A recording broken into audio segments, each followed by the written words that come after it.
పశ్చిమ గోదావరి జిల్లాలో ఎమ్మెల్యే సత్యనారాయణ ఆధ్వర్యంలో భారీ బైక్ ర్యాలీ జరిగింది. వెలగలేరు నుంచి వాసవి పెనుకొండ పంచాయతీ ఆఫీస్ వరకు ఈ ర్యాలీ సాగింది. రాజధానిగా అమరావతి చట్టబద్ధతను స్వాగతిస్తూ ఈ కార్యక్రమాన్ని చేపట్టారు. ఆంధ్రుల రాజధాని అమరావతి ఒక్కటేనని ఎమ్మెల్యే స్పష్టం చేశారు. ఈ సందర్భంగా కూటమి నేతలు జై అమరావతి అంటూ నినాదాలు చేశారు.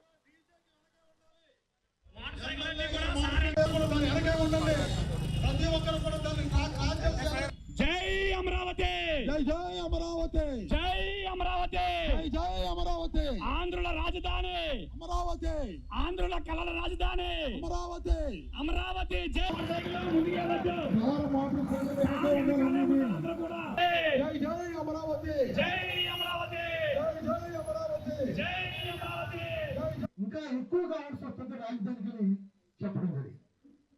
ముందు నడవండి ఎదురెళ్తుంది.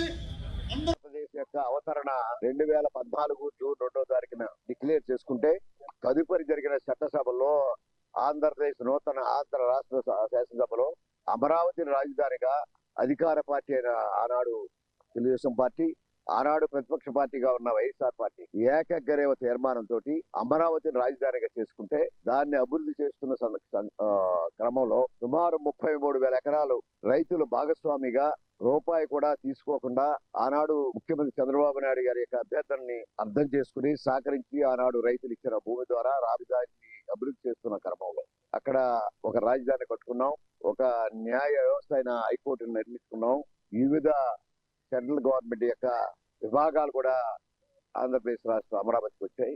ఇటు ఆంధ్రప్రదేశ్ సంబంధించిన ఎంప్లాయీస్ ఆంధ్రప్రదేశ్కి వచ్చారు, తెలంగాణ ఉండవలసిన తెలంగాణకు. అభివృద్ధి జరుగుతున్న సంక్రమంలో 2000 జరిగిన 19 సార్వత్రిక ఎన్నికల్లో తెలుగుదేశం పార్టీ ఓటమి చెందడం, వైఎస్ఆర్ పార్టీ నాయకుడైన జగన్మోహన్ రెడ్డి ముఖ్యమంత్రి అవడం, ఎలక్షన్ ముందు అమరావతి రాజధాని, నేను ఇల్లు కట్టుకున్నాను, చంద్రబాబు నాయుడు ఇల్లు కట్టుకోలేదు, అతనికి అనిశ్చిత లేదని చెప్పిన ఒక పూటకపు మాట, ఒక ఆబద్ధపు మాట నమ్మి అమరావతిని సంకనెట్టుకున్నాడు, అమరావతిని ఆప్యాయతగా చూస్తాడు అనే ఆలోచనతోటి రాష్ట్ర ప్రజలు ఆయనకి అధికారం ఇస్తే అధికార పీఠం ఎక్కిన తర్వాత అమరావతి రాజధానిగా కాకుండా 3 ముక్కలు ఆటలాడి ఒక పక్క విశాఖపట్నం, ఒక పక్క కర్నూలు, మరొక పక్క అమరావతి అని చెప్పి కార్యక్రమాలు చేసి రాష్ట్రం అయోమయమైన పరిస్థితి రాజధాని రాష్ట్రంగా చేసిన సందర్భంగా మరొకసారి ఈ రోజు గత నెల 28వ తారీఖు మరొకసారి రాజధాని అమరావతిని శాసనసభగా సాక్షిగా